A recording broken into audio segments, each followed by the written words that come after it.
Stop telling yourself you just haven't been loved right yet. That's not the truth. The truth is harsher. You've been abandoning yourself long before anyone else ever could. Women aren't exhausted because they love too much.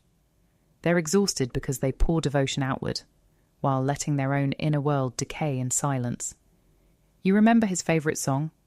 You remember her birthday. You remember how to fix everyone's broken pieces, except your own. And here's the part no one wants to admit. You didn't just forget yourself. You replaced yourself.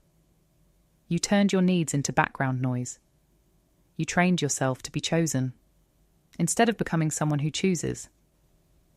So let me ask you something you've been avoiding. When was the last time you showed up for yourself with the same hunger, the same patience, the same fire you gave to someone else? Because if you keep living like this for another year, you won't just lose time. You'll lose the ability to feel yourself at all. This is not a comforting message, it's a confrontation.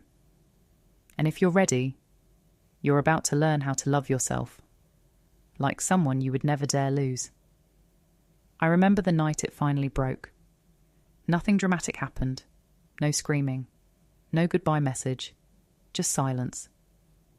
The kind that presses against your chest until breathing feels like work. I was sitting on the edge of my bed, phone in my hand, scrolling through conversations that felt one-sided long before they ended. And for the first time, I didn't feel angry at them. I felt something worse. I felt the quiet, undeniable weight of realizing I had abandoned myself first. It didn't happen all at once. It never does. It was subtle, elegant even. I became the woman who adjusted, who understood, who stayed calm, who gave people the benefit of the doubt long after they stopped deserving it. I wore patience like a badge of honour. While inside, something was slowly rotting. I told myself I was strong. But strength without boundaries is just slow self-destruction. And that's when it hit me. I wasn't being rejected. I was being reflected. The way they treated me wasn't random. It was a mirror of what I tolerated, of what I normalised, of how easily I placed myself second, third, or nowhere at all.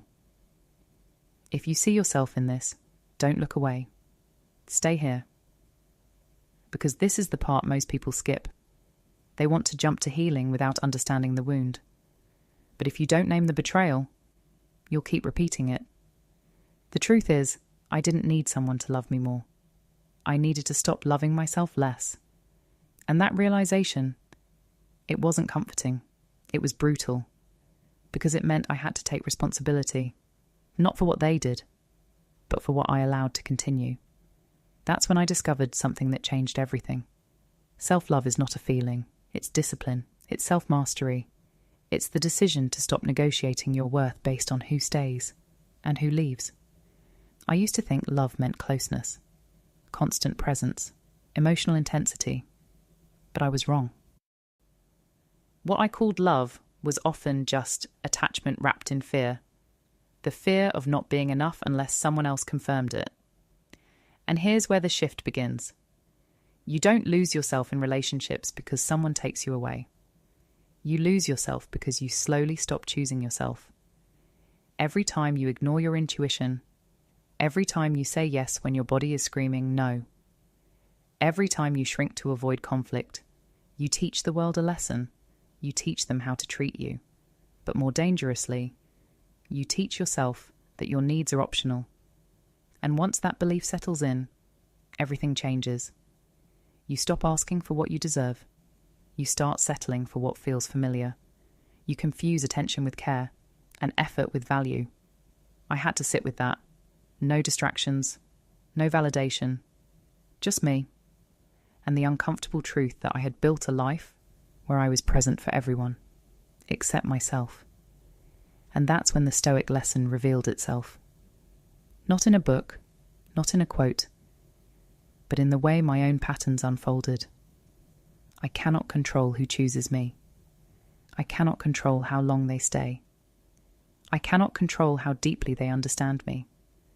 But I can control something far more powerful. I can control how I show up for myself after every disappointment. I can control the standards I refuse to lower. I can control the boundaries I no longer explain. That's self-mastery, not perfection, not constant happiness. Control, clarity, choice. And this is where everything begins to shift.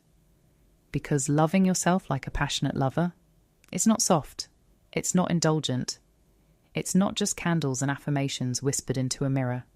It's fierce, it's protective, it's selective. If you truly loved someone deeply, you wouldn't let them stay in spaces where they feel unseen. You wouldn't let them beg for attention. You wouldn't let them question their worth every night before sleep. So why do you allow that for yourself? That question stayed with me. And slowly, my actions started to change.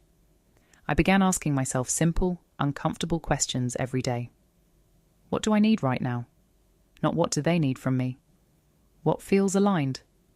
Not what feels expected? What am I tolerating that I would never allow for someone I love? And the answers were not pretty.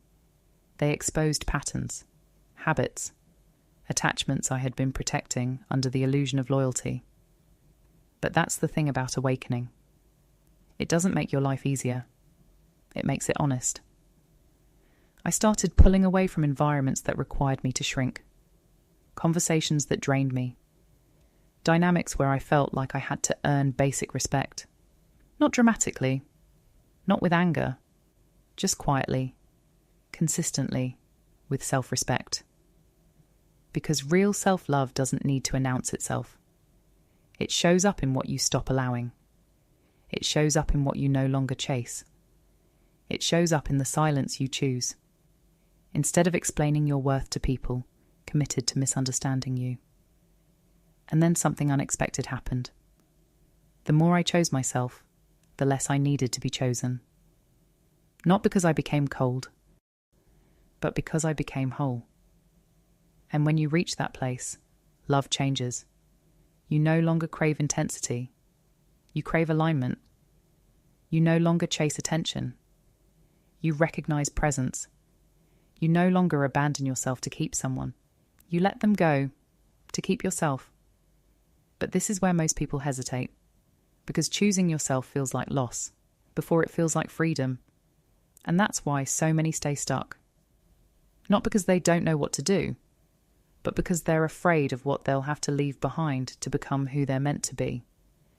And if that's where you are right now, standing at that edge, then you need to hear this next part carefully, because awareness without action is just another form of self-betrayal. Now you stop thinking, you decide, because clarity without action is just another elegant form of self-betrayal. And you've done enough of that already. So here is your way out. First, stop chasing spaces that make you question your own value. If you have to shrink, over-explain, or perform to be accepted, you don't belong there. Walk away. Not with anger, with authority. Second, set boundaries that you no longer negotiate. Not loudly, not defensively, just consistently. Your time, your energy, your emotional access. These are not public resources. They are earned. Third, start showing up for yourself daily, the way you once showed up for someone you couldn't afford to lose. Listen to your body. Protect your peace. Honor your needs before they turn into silent resentment. Fourth, remove anything that feeds your self-doubt. People, habits, environments. If it weakens your connection to yourself, it has no place in your life. And finally, make a decision. You are no longer available for a life where you are an afterthought. You don't need to be saved. You need to stop abandoning yourself. Because the moment you choose yourself, fully, unapologetically, you don't just heal, you return.